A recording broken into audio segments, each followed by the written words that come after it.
Hey there, I am 2 weeks out from the last dose of my 12-week cycle with gut feeling from Integrative Peptides. So I wanted to post an update to share kind of where I am now with my healing process now that I'm completed my cycle, and giving it some time to kind of everything to kind of gel and settle. So yeah, I have had just amazing results from this product. I I have Lyme disease and probably a couple co-infections and chronic fatigue syndrome, and um, I'm sure some toxicity stuff that is to be determined. So I'm kind of a hot mess. I've been in intensive medical treatment for the past 6 years, and I only recently figured out that I had mast cell activation syndrome, which was actually a byproduct of the treatment for Lyme disease and the way that my body was, it was part of my Herxheimer reaction, I guess is what I should say. So I was not too fun when you start treating a disease like Lyme, which is not a good time.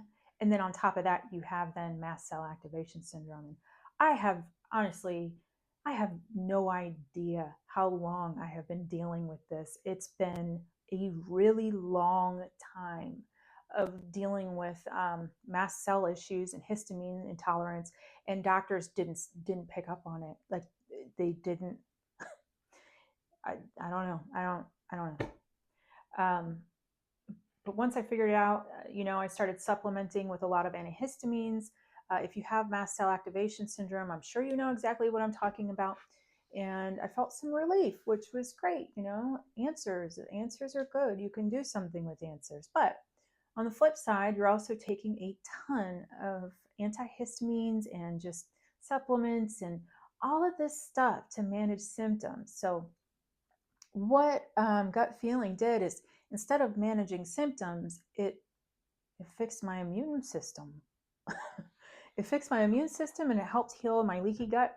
And and those results are sticking. Like, I'm kind of amazed. Um, as far as mast cell stuff, I think the notable things about what is healed with that is I can now eat leftovers from my fridge. I don't have to freeze everything I eat. I can literally go to the store, buy some chicken that doesn't have to be delivered that freaking day. It can be there for, it could have been sitting in the grocery store for a couple days. Then I could take it home. I could cook it. I could eat it for lunch, and then put it in the fridge, eat it for dinner, and put it in the fridge and eat it the next day, and not have a histamine reaction at all.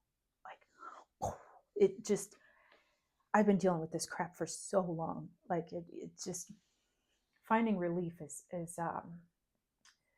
yeah. I don't want to get emotional. So, it completely killed the histamine dumps that I used to get at 4 a.m. If you have mast cell activation syndrome and you wake up at 4 a.m. and you kind of panicked, you know what I'm talking about. You wake up and take something, and then you go back to sleep. It's awful. That's now a thing of the past. That stopped while I was on cycle, and it has stayed gone now. I am thrilled about that. I can actually sleep now. So I also, if you've got like histamine issues or mast cell issues, you're going to know what I'm talking about here. You're walking around a little too much, and you kind of overheat, and you start getting really reactive, and you don't know why, or you take a hot shower, or you take a hot bath, or something like that, and then you get out and you feel like you're going to die. Like, it's just awful. Like, all of that has stopped. I can take hot baths and hot showers now, and actually enjoy that time instead of just getting through it to get through it. So food sensitivities, I man, when I started this cycle, I was literally only able to eat maybe 5 things. I'm not kidding. Like chicken, broccoli, Brussels sprouts, butternut squash. I think there was one other thing I can't remember, but it was a very limited diet, like very limited. Even the herbs that I cook with have to be low histamine. Everything was low histamine. So when I started this, I think it was probably about 2 weeks in, I was able to start reintroducing foods back into my diet without reacting. And as the cycle went on, it's kind of just stuck. And now that I'm off cycle, I'm I'm eating more variety, more different colorful foods. Um, it's awesome. Can eat fruits now, high histamine foods.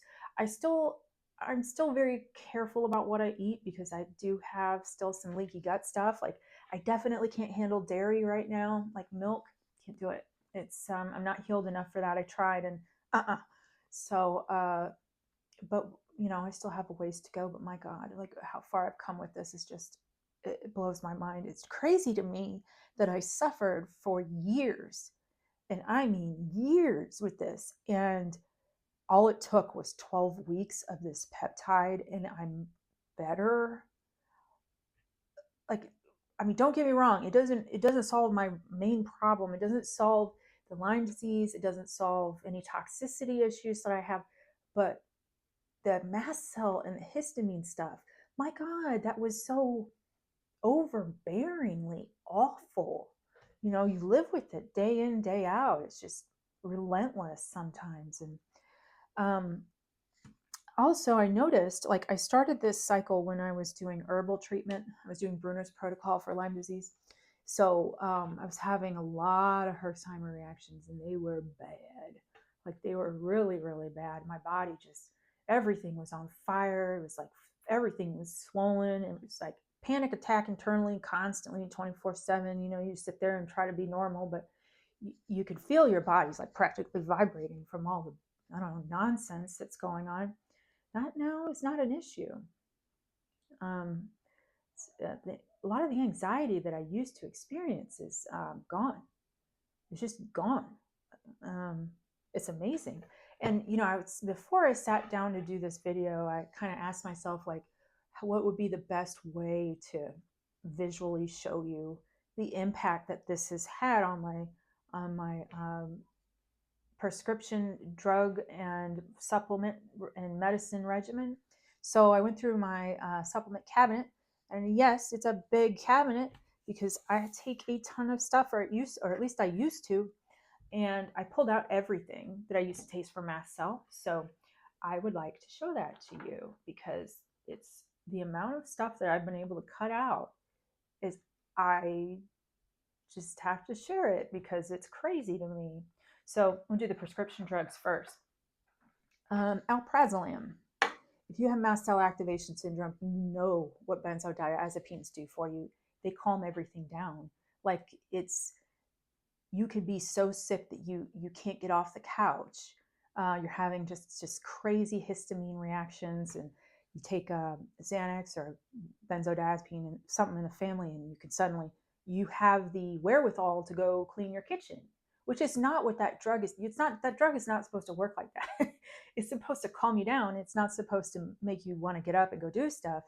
But that's kind of the reaction it gave me because the histamine response in me was so rapid. So next one is hydrocortisone. So I used to have, I think it's a used to, I'm getting tested soon, had adrenal insufficiency. I sunk years into trying to heal that. And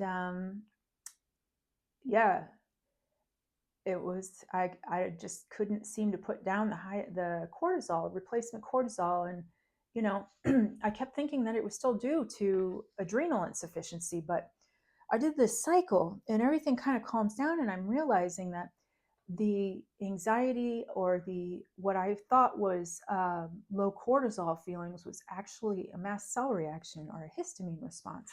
So, and it can be really confusing when you're complex like I am. You have so much going on.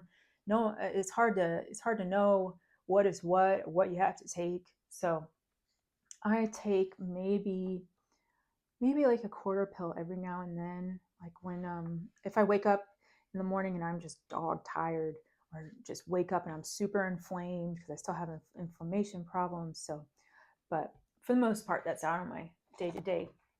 As so is the alprazolam too. except for insomnia stuff. Hydroxyzine, I used to take 30 milligrams every evening. These are 10 milligram tablets. I still pop one every now and then. Um, Sometimes it'll help me fall asleep, but yeah. So these are almost completely out of my life now. Thank God. The less the better. So Zyrtec, no more. Pepto, don't need it. Alka-Seltzer Gold, don't need it anymore. Quercetin, nope, don't need that. And thank goodness I no longer need Benadryl. I keep reading just awful, awful stuff about how it causes dementia and all this other stuff. And I'm just glad that I don't have to worry about that drug anymore, So here is famotidine or Pepcid. If you have mast cell issues, at least for me, this felt like I found the holy grail. I'm like, my God, this fixes everything. But it doesn't, it really, it jacks up your ability to have a healthy microbiome. You can't have one if you don't have the proper acid going on. And so to try to make up for that, I'd have to take replacement stomach acid, the betaine HCl. I don't need that anymore either. And last but not least, aspirin. I used to pop one of these if all other measures failed. I take little teeny, like a quarter of these, quarter of a pill every day, but it's not for the same reasons at all. I don't need any of this stuff anymore. Like, I cannot believe that I lived as long as I did for as many years as I did, and I had to take all this stuff, and now it's not on my plate anymore. It's just less stuff for my body to break down, less supplements. I tackled the reason why, and I feel much better for it. So, I wanted to talk about the peptides in here just real briefly. I'm going to go ahead and link a write-up that kind of goes into more depth about immune modulating and healing peptides. So if you are curious to learn more about some of these peptides, I can at least point you in the right direction. And these are collagen peptides. My rule of thumb is if you take BPC 157, if you're doing a cycle of that, make sure you're taking some good collagen peptides along with it. So when I was on cycle, 1 scoop of this, 1 scoop of this, 8 ounces of water, 5 days on, 2 days off for 12 weeks. And that is your cycle. So the first peptide in here, and you've probably heard of this one. It's the most popular peptide. You end up hearing the most about this one is BPC 157. That's body protection compound. And I have done about 6 cycles of BPC 157 over the last 4 years for various reasons. It helps to heal the gut, the stomach lining, the intestines. It promotes blood vessel formation as well as collagen formation. And it's just known to be a good healing peptide. It's anti-inflammatory, helped with pain. Yeah, I love BPC 157. I will say this though, if you are pregnant, nursing, or you have cancer, it is not recommended that you take BPC 157. And it's not because BPC 157 causes cancer, because it doesn't cause cancer. It increases blood vessel formation. So theoretically, if you had a tumor and you took BPC 157, it could create more blood vessels feeding that tumor, which then could theoretically cause it to grow faster. But again, it does not cause cancer. The second peptide that's in here is KPV. That is the rock star in here. At least, I don't know, maybe I'm just dazzled because it's a new thing for me. But it really, it's antimicrobial. If you do take KPV, please, just be aware of that because you may have a die-off reaction.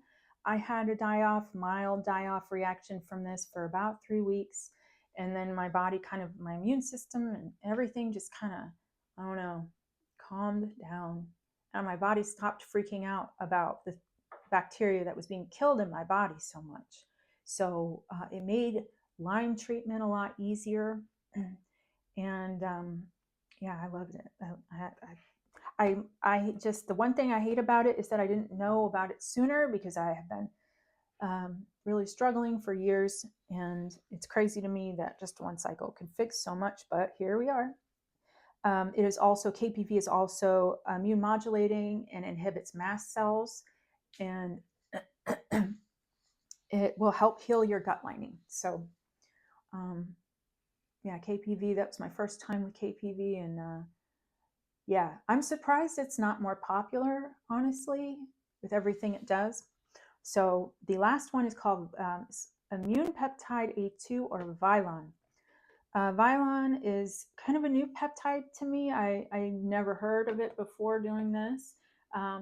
I looked it up and did a little bit of reading on it before I sat down, and it's a bioregulator. It's known for immune modulation and regeneration, and just from my results from the cycle, I would say that's very true.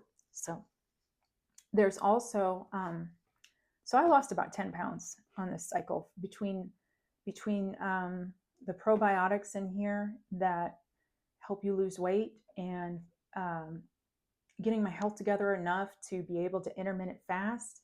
I lost about 10 pounds in 12 weeks. Started at 168 and I'm down to like 157 and change right now.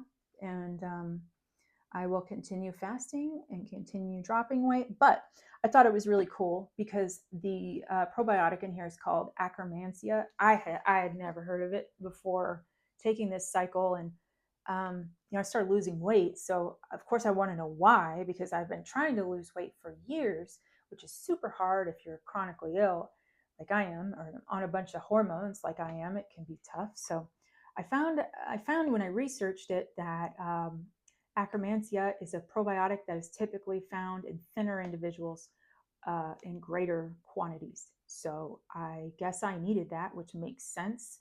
I had a toxic mold exposure, 2 of them, and it completely zapped my microbiome. So I probably need all sorts of weird probiotics I haven't heard of.